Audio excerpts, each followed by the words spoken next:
Buen día, el día de hoy estaremos hablando de los principios y postulados básicos de la contabilidad. Es una presentación realizada por Cecilia Quintana Martínez, Iván Torres Polo y Daniel Castro. Bueno, comenzando con el origen del pensamiento contable que es del siglo XV al XVII, también conocido como la doctrina de la personificación de las cuentas. El primer pensador italiano que tendremos en cuenta es Fray Luca Pacioli, que introduce el sistema de partida doble, el concepto de oportunidad de la información financiera, el principio de la cuantificación de inventarios, el principio de la identidad que reconoce el negocio aparte de lo personal, el principio de la consistencia o de la comparabilidad, y el principio de la realización contable como la necesidad de hacer registro de toda operación comercial. Bueno, continuamos con Angelo Pietra, quien realiza la distinción de conceptos de empresa y propietario con el principio de entidad, y a Ludovico Flori, quien separa la empresa de su propietario, además de la necesidad de medir al final del ejercicio los saldos de cada cuenta.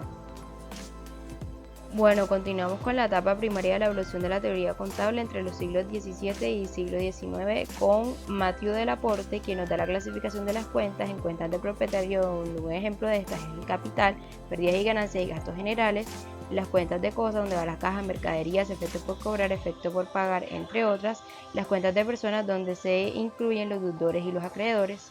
Continuamos con Edmond de Grange de Rancy, quien nos dice que no hay deudor sin acreedor. El principio de la realización contable nos introduce el concepto de la valoración o moderación, el postulado de prudencia y valor razonable y la clasificación de los créditos.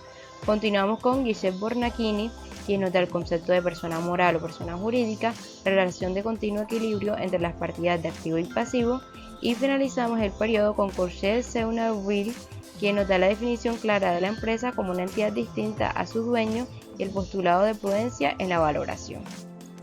Continuamos con la etapa del desarrollo formal de la teoría contable que va desde finales del siglo XIX hasta la primera mitad del siglo XX. Comenzamos con Fabio Viesta, que nos introduce el método de las amortizaciones contables, la empresa en términos de recursos, control y gestión con su propietario, el principio de la cuantificación y los principios contables y cumplimiento de los principios de valor razonable y cuantificación. Continuamos con León Gomber, quien nos introduce la doctrina denominada causal, doble registro en cuentas distintas, una para la causa y otra para el efecto. Y por último, René Edgar Delaporte, quien da la prioridad a los hechos económicos que le afecten dentro del registro contable, además de los principios del periodo contable, relevancia y revelación. Bueno, continuando con la etapa de desarrollo formal de la teoría contable del siglo XIX hasta el siglo XX, en 1922 Patton adopta la concepción de la sociedad anónima o empresa mercantil como un ente o persona definida distinta a sus dueños. En 1929, el Instituto Norteamericano de Contadores Públicos y la Bolsa de Valores de Nueva York seleccionan ciertas reglas y principios para ser puestas en prácticas como medios de regulación de la Bolsa de Valores. En 1958, Patton y Dickson dieron el concepto intrínseco al principio de dualidad económica, en el cual los recursos de una entidad son equivalentes a las fuentes de los fondos que dan origen a los recursos. También, al final del siglo XX, hubo varios cambios históricos, como la revolución industrial, el crecimiento y desarrollo de los ferrocarriles, la regulación gubernativa de los negocios, la imposición fiscal de las empresas, el desarrollo de los gigantes industriales y financieros y la influencia de la teoría económica. Continuando con acontecimientos ocurridos desde el siglo XX, se dieron también unos cambios tecnológicos.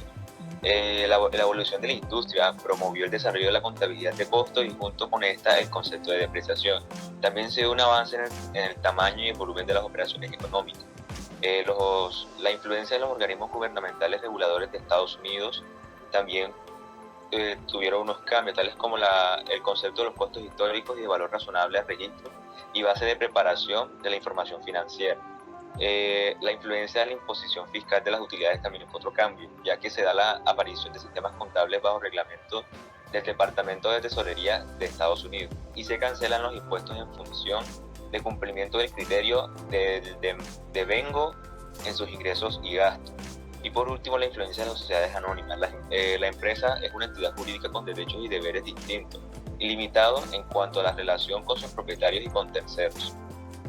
Continuando con el reconocimiento formal de principios y postulados de contabilidad, en 1957 la Asociación Americana de Contabilidad presentó 5 declaraciones suplementarias de los conceptos básicos que sustentan las convenciones de la contabilidad. En 1958 se crea el Comité de Procedimientos Contables y la División de la Investigación Contable para emprender estudios sobre postulados y principios de la contabilidad básica. Y por último, en 1958 se inicia el proceso de investigación formal de los postulados y principios de contabilidad y aparece el programa de investigaciones del Instituto Norteamericano de Contadores Públicos. Bueno, esto sería todo y muchas gracias por su atención.